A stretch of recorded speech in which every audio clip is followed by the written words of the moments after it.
महाराष्ट्रात 288 पैकी सर्व जागांवर महायुती म्हणून लढायचं आहे। महायुती हाच आपला पक्ष। आपण एकत्र आलो तरच सर्व जागा निवडून आणू। लोकसभेच्या निवडणुकीत मुस्लिम आणि दलित बांधवांमध्ये गैरसमज पसरवण्यात आला, त्याचाच परिणाम दिसून येतोय। आपल्याला एकत्र येण्याची गरज आहे आणि तरच आपल्याला भव्य यश मिळू शकेल। जर आपण एकत्र आलो नाही तर नुकसान होईल। आपले कोण आणि विरोधी कोण हे प्रत्येकाने ठरवलं पाहिजे, असे रत्नागिरी जिल्ह्याचे पालकमंत्री उदय सामंत रत्नागिरी महायुती मेळाव्यात बोलताना म्हणाले।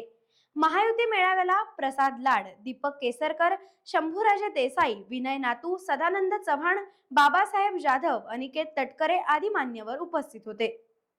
मोठ्या संख्येने उपस्थित होतो आणि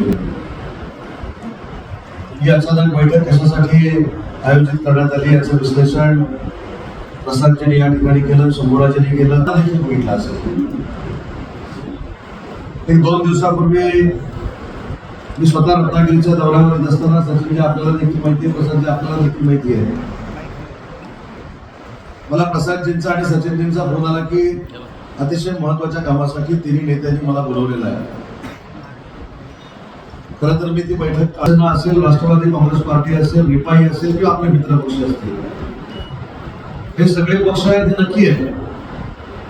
परंतु 288च्या 288 मतदारसंघामध्ये आपल्याला महायुतीनं लढायचं आहे। त्याच्यामुळे भविष्याची विधानसभेची निवडणूक होईपर्यंत या सगळ्या पक्षाचं नाव आता महायुती आहे, अशा पद्धतीची भूमिका मुख्यमंत्री देवेंद्रजी आणि अजितदादांनी मांडली। हे मांडण्यामागचं एक कारण आहे, झालेली लोकसभेला मुस्लिम बांधवांमध्ये गैरसमज पसरवण्यात आला, दलित बंधू भगिनींमध्ये गैरसमज पसरवण्यात आला आणि विशेषतः उभाठाला जागा मिळाल्या, काँग्रेसला जागा मिळाल्या आणि ज्या काही जागा मिळाल्या त्या गैरसमजात मिळाल्या हे आपल्या सगळ्यांना माहिती आहे।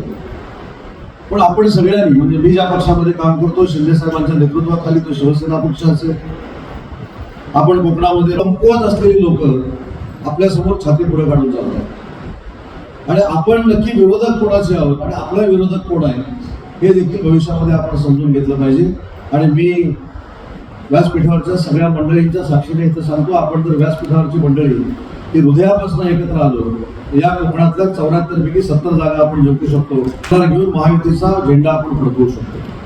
पण प्रत्येकाला ठरवलं पाहिजे। मला असं वाटतं की कदाचित 3-4 गोष्टीची या बैठकीनंतर फार मोठी चर्चा होऊ शकते। त्यातला एक प्रामुख्याने मुद्दा राहील की रवींद्र चव्हाण साहेब हे व्यासपीठावर नाहीत, पण रवींद्र चव्हाण साहेब हे भाजपाचे नेते आहेत। भाजपाच्या नेतृत्वाच्या आदेशासमोर, पक्षाच्या आदेशासमोर हे सगळे एकमतानं काम करणारे कार्यकर्ते आहेत। टाइम्स डिजिटलला लाईक करा, सबस्क्राईब करा, शेअर करा आणि बेल आयकॉन दाबायला विसरू नका। पाहत रहा टाइम्स डिजिटल।